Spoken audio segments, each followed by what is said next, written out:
Hello friends, welcome to बनाओ prime. ये है रिवेंज सीकर सीरीज का एक और episode. Now let's begin.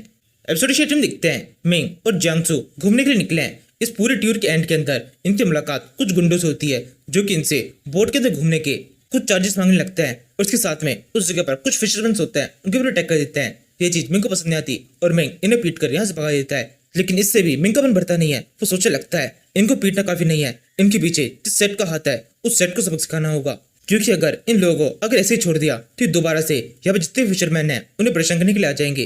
Jiangsu को भी मिंग का आइडिया पसंद आता है। ये तेजी से इस सेट के पास से पहुंचते हैं और इस सेट के एंट्रेंस बने हुए एक बहुत बड़े गेट को डिस्ट्रॉय कर देते हैं। मिंग के करने से सेक्ट लीडर बहुत ज्यादा गुस्सा हो जाता है। वो चिल्लाते हुए आता है और कहने लगता है किस हिम्मत हुई हमारे सेक्ट के इस मेन डोर को इस तरह डिस्ट्रॉय करने की। तभी एकदम से इस सेक्ट लीडर की नजर मिंग और जियांगसू पे पड़ती है। ये एकदम शांत हो जाता है और सोचने लगता है ये दोनों बंदे बहुत ज्यादा पावरफुल है, उनका कंडीशन लेवल लगभग मेरे बराबर का है। मुझे बेकार में इनसे पंगा नहीं लेना चाहिए और इस मसले को आराम से सुलझाना चाहिए। यही सोचकर ये सेक्ट लीडर पूरी रेस्पेक्ट में मिंग से कहने लगता है दोस्तों ये तुमने क्यों किया? आप लोग सीधे मेरे पास में आ सकते थे लेकिन आपने इस गेट को तोड़ा क्यों है?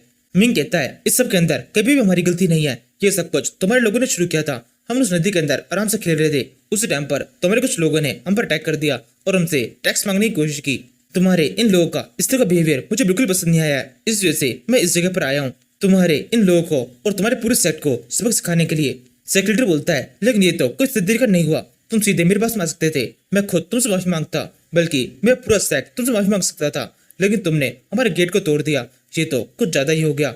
मिंग कहता है क्या तुम सच में लगता है हमने अभी तक जो कुछ भी किया है ये सब बहुत ज्यादा है? अब हम तुम्हें बताते हैं ज्यादा हम किसे कहते हैं। ये कहते हुए मिंग इस सेक्रेटरी गाल पर एक रख के थप्पड़ मार देता है और सही कहता है वो तो अब की बार हम यहाँ पर थे, इसी वजह से तुम्हारे लोग यहाँ पर रहने वाले इन फिशरमैन से कुछ भी छीन नहीं पाए। लेकिन जब हम यहाँ पर नहीं होते हैं उससे पहले भी तुमने कई बार इन फिशरमैन से काफी कुछ छीनने की कोशिश की होगी, इन सभी को बहुत बुरी से पीटा होगा, टॉर्चर किया होगा।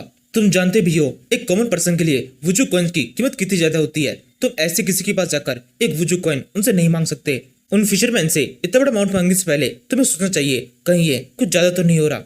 ये कहते हुए इस सेक्रेटरी लीडर को गले से पकड़कर जो उठाने लगता है। सेक्रेटरी कहता है प्लीज मुझे इस पर जाने दीजिए, अगली बार मैं इस तरह की गलती कभी दोबारा नहीं करूंगा, मैं उससे माफी मांगता हूँ, इस तरह की गलती हमारे सेट की तरफ से कभी भी रिपीट नहीं होगी।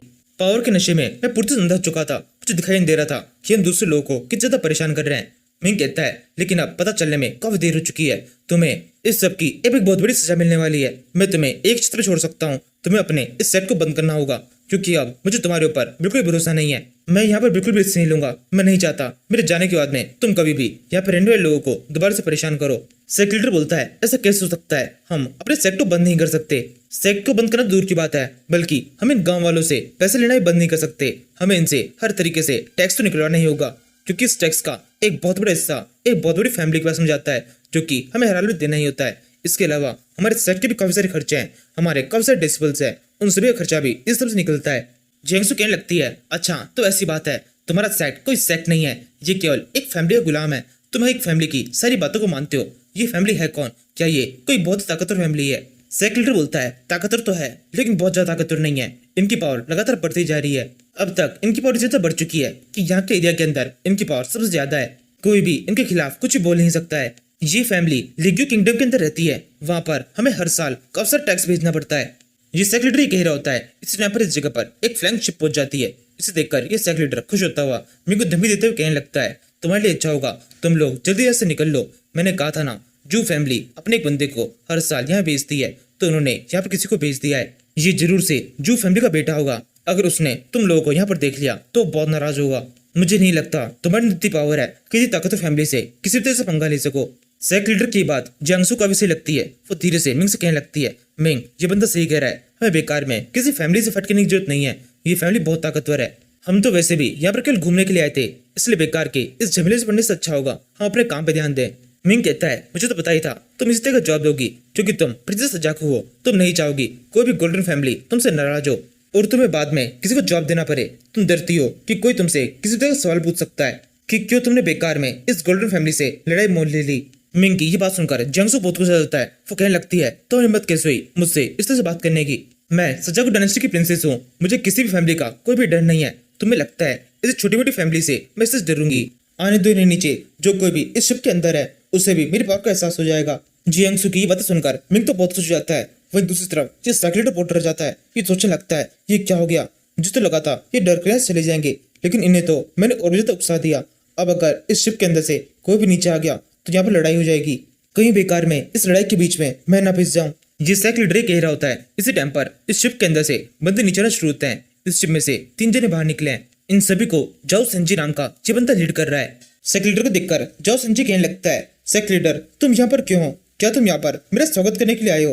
अगर स्वागत करने आए हो तो भी तुम्हारा इस तरह का एक्सप्रेशन मुझे पसंद नहीं आ रहा है। ये सुनकर ये साइकिल लीडर जिसके गले को मिंग ने पकड़ रखा है ये कहने लगता है, मास्टर जाओसी जी मेरी मदद कीजिए, इस लड़के ने मेरे ऊपर अटैक कर दिया है। इसने हमें धमकी दी है कि हमें किसी भी तरीके से हमारे सेट को बंद करना होगा।